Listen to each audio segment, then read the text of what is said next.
Buying your first home is exciting, but it can also feel overwhelming. You may be wondering how much home you can afford, how much money you need, whether your credit is good enough, what pre-approval means, and what happens after you find a home.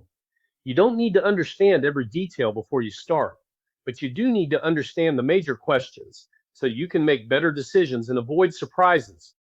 The first thing to understand is your goal. Buying your first home is not just about getting a mortgage. It's about deciding whether homeownership fits your life, your budget, and your plans. You may want more stability, more space, a place that feels like yours, or a way to stop renting and begin building equity. Those are all valid goals, but different goals can lead to different decisions.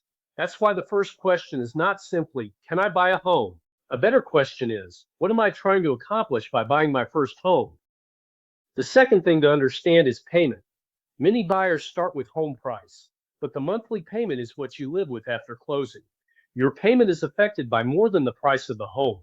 It can include principal and interest, property taxes, homeowners insurance, mortgage insurance, and sometimes flood insurance. Two homes with the same price can have very different monthly payments. So before you focus too much on price, ask yourself, what monthly payment feels comfortable? A lender can help you understand what you may qualify for, but the maximum approval amount isn't always the right comfort level. Your approval amount is based on loan guidelines. Your comfort level is based on how you actually live. The third thing to understand is cash needed. Your down payment is only one part of the money involved in buying a home. You may also need money for the earnest money, inspections, appraisal, closing costs, prepaid taxes and insurance, moving expenses, and initial repairs or setup costs after closing. Some first-time buyers are surprised to learn they don't usually need 20% down, but that doesn't mean the down payment is the only number that matters. A good plan considers the down payment, closing costs, monthly payment, and how much money you'll still have available after the purchase. The fourth thing to understand is qualification.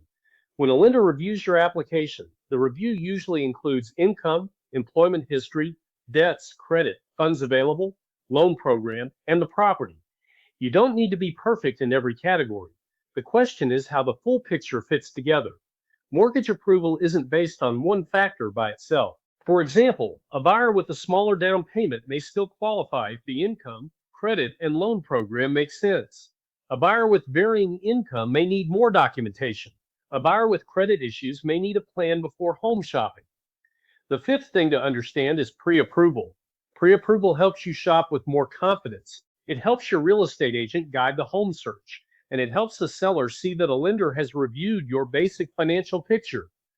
But pre-approval is not the same as final approval. Final approval depends on the full loan file, updated documents if needed, underwriting, the contract, appraisal, title work, insurance, and the property itself. That doesn't make pre-approval pointless. It just means pre-approval is the beginning of the loan review, not the end. Once you find a home and your offer is accepted, the process becomes more specific.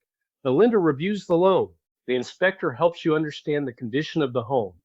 The appraiser helps the lender confirm the property value. The title company, insurance provider, and real estate agent have other pieces to complete. This is where communication matters. Respond quickly when documents are requested. Ask questions when something is unclear, and avoid making financial changes before closing, such as opening new credit, taking on new debt, changing jobs, or moving money around without talking to your lender. The loan isn't finished until it closes. The big picture is this. Start with your goal. Understand your payment comfort zone. Review the cash you may need. Get pre-approved before you shop seriously. Then, when you find the right home, you'll have a clearer idea of what happens next. Buying your first home is a big step, but it doesn't have to be a mystery. At Texas Lone Star Lending, we believe it should be okay to ask questions. That's why we're your loan educator.